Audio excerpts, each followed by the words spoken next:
Arriving back at her family home, unpacking for the Christmas break. But for Asha, finding a student home throughout her time at university has not been easy. There's a lot of people looking for a smaller number of houses. At one point, she was waking up at 6 a.m. to commute in for a 9 a.m. lecture, travelling 30 miles every day from Hull to York University because of a lack of accommodation in her uni city. At the beginning, it was an exciting new experience, but throughout it started to get just a little bit more stressful. I think for third year, that's when it hit the peak of stress just because of the prices of everything. York University told us that experience was because of a specific recruitment-related problem after the pandemic, but Asha's experience is not an isolated one.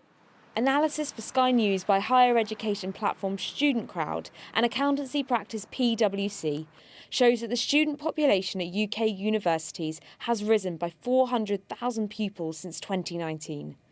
In that time, the number of available student houses has reduced by 19,000.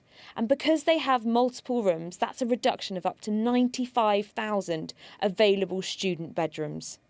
Private providers have tried to plug the gap by building purpose-built accommodation, but only 9,000 rooms have been made available in the last year. We need new construction, which has actually been really challenging over the last few years, particularly driven by regulatory changes, a shortage of construction, as well as an increase in construction costs, as well as the cost of borrowing that's increased, which has made producing affordable accommodation a real challenge.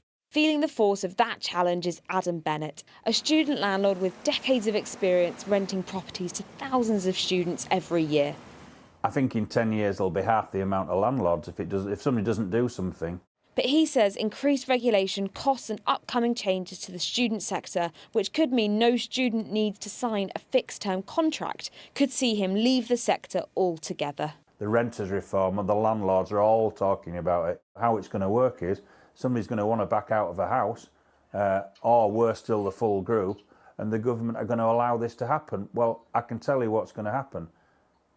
A great deal of landlords that are feeling vulnerable are going to sell the houses. In a statement, the government said universities are ultimately responsible for ensuring there is enough accommodation for their students. However, we know a strong and fair rental market will help ease pressures, which is why our renters reform bill will deliver a fairer private rented sector.